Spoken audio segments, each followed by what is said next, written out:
everyone, welcome back to Average Aviator. I'm Travis, and this video is the third episode in a series of an epic journey where I flew my aircraft all the way from Pittsburgh, Pennsylvania to the Idaho Backcountry.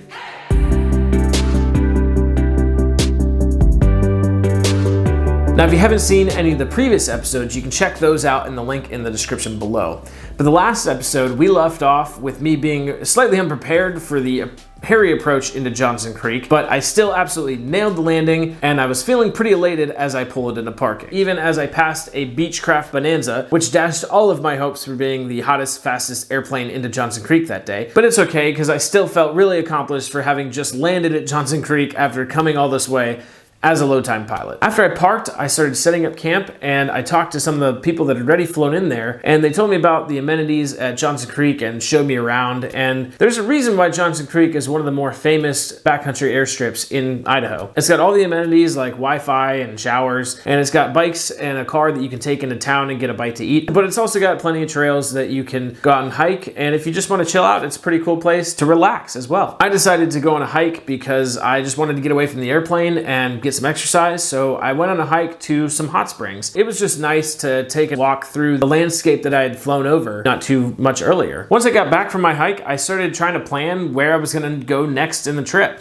I sat down where there was Wi-Fi, and I looked on the map and started talking to some of the pilots there. And I was just looking at all the different airports or backcountry airstrips around the region to see which ones I might want to go to or which ones might be feasible. After looking at a bunch of different options, I decided to select Moose Creek as my next destination. Moose Creek stuck out to me because it had hazardous written on the sectional chart underneath its name. Once I had selected Moose Creek as where I knew I wanted to go the next day, I did a little bit more research into the route that I would take and just some general information, but I got hungry pretty quick, so I decided to go get dinner in town. And so I borrowed one of the bikes at Johnson Creek and rode the 1.5 or 2 miles downhill into town. I went to the one restaurant in town, and shortly after I arrived, another pilot with his wife had driven down from Johnson Creek, and I ended up just having dinner with them. We sat at dinner and we talked about everything under the sun. He ended up being a FedEx pilot. He had been involved in a number of different things in aviation, and it was just really fascinating because we talked at dinner almost as if it was like a family, you know? And I think that's one of the things that I'm definitely gonna emphasize for the rest of the trip. There's something about aviation that just brings people together, and I really haven't met that many jerks. I mean, we're all jerks in some respect, but there's just the aviation connection that brings people together, and it's just an awesome feeling to meet complete strangers and form almost like a friendship just there on the spot. And that's one thing that I noticed in Idaho that I notice everywhere, but especially in Idaho, it was extremely strong, and it's just a really cool factor that's hard to put on video. Once I got back to Johnson Creek, I started taking a walk and looking at all the airplanes that had landed since I left, and I saw this really nice, beautiful, polished Cessna 185. So I was immediately attracted to that because it was everything that the Mooney was aspiring to be. So I went over and I met the owner. His name was Sid, and he was there with a bunch of other people, an RV and a couple that had a Carbon Cub. And it was interesting because I only talked to him for a little bit, but I ended up meeting them really well later on in the story. We talked for a bit as I admired the beautiful airplanes, but soon I was tired, and so I decided to take a shower and then get some sleep for the upcoming flight the next day. So the next morning, I woke up early and packed up my tent and all my gear and put it into the Mooney, and it turns out that Jeff and his wife were leaving that day as well, so I helped them pack up and pack their airplane too. We both started engines about the same time, but he was ready to go before I was, and after he took off, he radioed as I was getting ready that he said, "See ya" on the radio. And me, stupidly, and I will always regret this, I messed up his name. I am not the greatest with names. And I said, "See ya, Jim," over the radio, and that is the last thing I ever said to him. And I'm really disappointed in myself. So Jeff, if you're watching this, I apologize. And I do know what your name is. And yeah, hopefully I'll meet you again, and that's not the last time I'll talk to you. So I took off from Johnson Creek, but I wasn't entirely sure what to expect. I've taken off from grass before, but the POH really doesn't have numbers for grass, and the density altitude was a bit higher than what I'm used to calculating for takeoff roll. So I kind of just gave it a good wag, and I did figure that I had plenty of room. But I took off and I got wheels up about halfway down, and I climbed up through the canyon, and climbing up through the canyon was amazing. You know, the views there were great. And I could have followed the canyon all the way to Moose Creek, but I decided to climb above the rim and cut off a couple corners, but also just get a better view and not be so confined to the small canyon. As I approached Moose Creek, I could have descended in the canyon and gotten there at Haddon altitude, but because the canyon's pretty narrow and it twists and turns, I decided my best option was to stay high and then circle my way once I got above the airport. I used the technique at Johnson Creek where I just hugged the terrain on downwind, descending as much as I could, and then once I judged that I was far enough away, I did a 180-degree turn that was a relatively steep bank to keep my radius tight and also not really pull at all, and just maintain my airspeed so that I didn't go into a stall. Once I came back around, I found the runway, got on glide slope, held my airspeed, and right as soon as I got over the trees, I just slipped it in. As soon as I touched down, I hit a bump, which actually sent the Mooney right back into the air, and I had to just slowly feather it back down. But I knew I had plenty of runway, and so I just eased it back down, and the rest of the landing went pretty fine. The run was actually pretty smooth, which is something I was worried about. On either side of the runway, there was really tall, thick grass, and I wasn't really sure where to park, but I just taxied around pretty slow to make sure I didn't hit any holes, and I found a really thin part in the grass, and even though it was a little bit tall, it was still really, really thin, so I figured that was a good place to park. So I just real slowly eased my way off the runway into the taller grass and spun around, just making sure that I was going pretty slow so I didn't hit any potholes or trees or anything hidden in the grass there. Once I shut down, I once again was reveling in the fact that I had landed at another backcountry, this time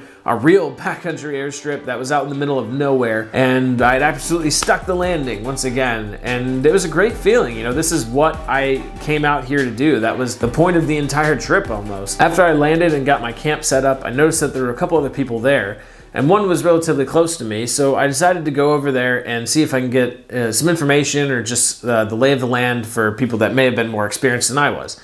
So I went over to these guys in a Cessna, Dave and Talon, and they had flown in there to go camping and fishing at the Selway River. And they invited me to go fishing with them. So that's what I ended up doing that day. I followed them along down the Selway River and just enjoying the scenery, enjoying how beautiful it was, watching them catch some cutthroat trout.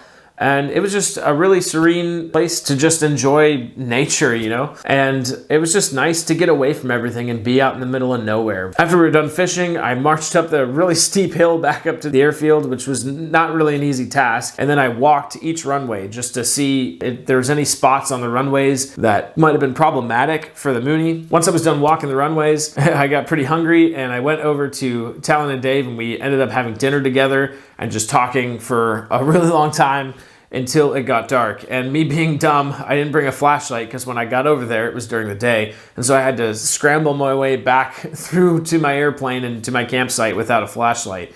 But I noticed that the stars there were just absolutely amazing. There's no lights out there for miles, and there was no moon, so the stars were just picturesque. You know, I don't know how to describe it on camera. I couldn't really get any good pictures of it. It's too low light. But it also ended up being the Perseid meteor shower that night.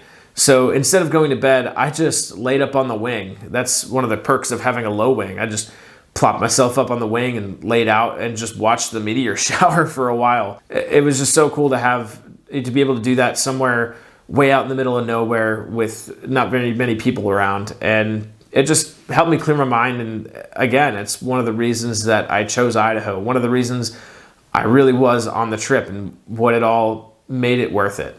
The next morning, I woke up early, packed up my stuff, and started the engine, and I very slowly taxied my way down the long runway. So before we get into the exact details of the departure, I want to give some context to exactly why I made the decisions that I did, and just give you my thinking, because Moose Creek is kind of an interesting airport, and this departure wasn't exactly standard. So Moose Creek does have two runways, and theoretically you could take off on 4 different directions. But on the short runway, I had walked it previously, and both ends of that runway were pretty bad, so I couldn't really use the full length of it, and I didn't think that was a great option. That leaves the long runway. The long runway was perfectly fine for taking off and landing with the Mooney. But if you take off the same way that I landed, you are taking off downhill, but at the very end of the runway, you have only the river's width before you meet that giant mountain. And so I figured that if I had any engine trouble or any type of emergencies or, whatever, I didn't really want to make that big sharp turn just the same way as they didn't want you to do it on a go-around to try to avoid that mountain. You could take off uphill, which the Mooney would have been able to do, but the problem with that, you're taking off up into a box canyon essentially. Box canyons are just hazardous in general. They're not great to fly into, and if you have any kind of engine trouble or any kind of power loss, you aren't gonna make it past the terrain. So you're gonna have to try to turn around, and the canyons there are pretty narrow. So I didn't really think that was a great option either. What I ended up deciding to do was to take off the direction that I landed, but instead of trying to turn real sharply before I hit the mountain, I would get to the intersection of both runways and I would be in the air. So then I would turn down the shorter runway in the air, and it would spit me out right down the center of the big canyon that I really wanted to go to, which had terrain that's falling down, and it's also in the same direction I want to, plus it's nice and straight and it's real long, and it was just a much favorable option. As I was taxiing down the runway for takeoff really slowly, I noticed that the voltage was pretty low. The voltage is reading the voltage on my battery, which means that something wasn't charging my battery. And I have a generator on that airplane, and generators usually require a little bit of RPM to get them charging. And I figured, well, I'm taxiing really slow, the RPMs are pretty low. It's probably not charging because the RPMs aren't high enough. I could have sat on the ground and given it some power to see if that hypothesis was true, but since I was on dirt, I didn't want to suck up rocks and debris and other stuff into the prop or intake, so I decided that wasn't a great option. And besides, a battery really isn't needed for flight. If I don't have a battery, I'm not gonna just fall out of the sky. The plane will keep running, everything will work fine except for the electrical stuff. I figured also that it would right itself as soon as I put power on takeoff, but I wasn't gonna sit there and test it. So I put power on takeoff, I accelerated in ground effect, sucked up the gear, and made my turn down the shorter runway, and then zoom climbed to bleed off all my speed into altitude, because altitude is your friend. And to be fair, it looked pretty freaking cool. If you look close, you can even see wingtip vortices as I fly through the dust that I'd kicked up on my taxi down the runway.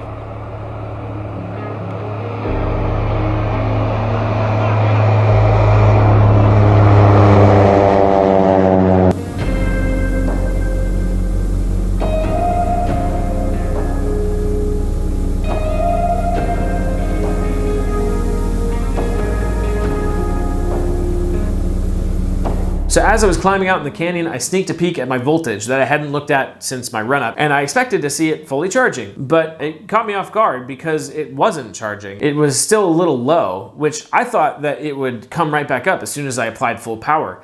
So as I was looking at it, it was dropping, and then all of a sudden it came right back up. And it worked fine after that, and I thought that was odd. And I did not realize exactly how lucky I had been just then. That was the initial signs of my generator failing. And if my generator had failed in Moose Creek, I would have been up a creek without a generator, which would not have been fun. But that whole generator issue comes up later in a future episode. The low voltage anomaly went away, and I didn't really think much of it as I winged my way over to my next destination, which was Orofino, which was a fuel stop because I really hadn't got any fuel since I had left West Yellowstone 2 days before. Orofino is a really cool little airport. It looks like a normal airport on the sectional, but during my planning, I read in the airfield directory that Orofino had a traffic pattern that was on the south side of the airport, right traffic for one of the runways. And I noticed that even though the airport looks like a normal airport, it's located in a really narrow valley, and the traffic pattern brings you on the side with the closest terrain. You have to follow the terrain on your downwind. Because the airport is on a curve of the river, I just got real close to the terrain, just like I had at the previous 2 airports, and descended as much as I could, got to a point where I thought I could turn around, turned around real sharp, and now you're on an angled final. I could only see the approach end of the runway, and so I just aimed for the approach end and followed the river down. And as I got really close, I banked to align myself with the runway, and then right as soon as I leveled out from the bank, I was right lined up with the runway, and I flared, and I had the chirp chirp of my tires greasing the pavement. It was one of the best landings I have ever made, and it was so proud of that landing. It was a great feeling. Just being able to fly the plane as good as I possibly could just made me feel so great once again. As I pulled in to get some fuel, I noticed that the remnants of Moose Creek were all over my plane. My propeller tips were a little green, my nose gear was covered in grass, and there was even a piece of straw hanging off an antenna that had somehow survived the entire flight. After I got some fuel, I went into the pilot lounge, which was a legit pilot lounge. Wyoming, take a lesson from Orofino. Oh my gosh, it was awesome. It's such a cool little pilot lounge. I mean, just literally everything in one little room that a pilot could dream of. There was even 2 sign-out sheets for crew cars that you could take into town, and I really wish I had done that, but I didn't have enough time. Legitimately, Orofino is one of my most favorite airports I've ever flown into. If you get the chance or anywhere near it, please consider going to Orofino. It is the coolest little airport, and I will always remember it. Though Orofino was awesome, I couldn't stay for very long because there was weather moving in, and I really wanted to get to Cavanaugh Bay because I'd heard that was a really cool place as well, and it was much farther north and looked like it was in another different, really cool area. So I took off from Orofino and started heading north. I landed at Cavanaugh Bay, turned back around, back taxied the runway, and found a little parking spot pretty close to the runway actually, in a cutout, and set up camp right behind my airplane. It was pretty cool. And I set about just meeting some of the people there, and it turns out that I had parked right next to Sid and the beautiful 185 that I had met earlier. That day at Cavanaugh Bay, I set about once again looking at all the really cool airplanes that were arriving and just enjoyed my time there and got to meet some really awesome people. I met one guy who was staying there that the next day was going to go to another airstrip in Montana. So I agreed with him that we were just going to meet in the next airstrip in Montana on my way home the next day. So that night I planned the flight to that airstrip, and I went to bed, and the next morning he took off, and I knew I was considerably faster, so I started about the time that he took off. I started the engine and I started taxiing down for takeoff. And as I taxied down, I noticed that my voltage was dropping a little bit, and I started smelling this really weird smell. And you know, there's campfires and stuff around there, and I thought that's kind of odd that somebody's campfire doesn't quite smell like wood smoke. It smells a little weird. I just thought it was odd, and I kept going, and then all of a sudden my radio died, and then other electrical equipment started dying. And then I realized that smell was not wood smoke, it was electrical smoke. And I thought, ah, crap. But I taxied back, and there was no fire or anything. It wasn't anything crazy. It wasn't anything super to be concerned about. But I knew I couldn't fly like that, especially because it did smell pretty bad. And I shut down, made sure that everything was okay, but the generator had let out the magic smoke that apparently all electronics have that make them work properly. And once again, I was broke. So broke in the middle of Idaho is where I'm going to leave you in this episode. If you enjoyed it, please consider hitting the subscribe button. If you want to catch the next episode or previous episodes, all of those are linked in the description below. That is all I have for you today. Thank you for watching, and I'll see ya.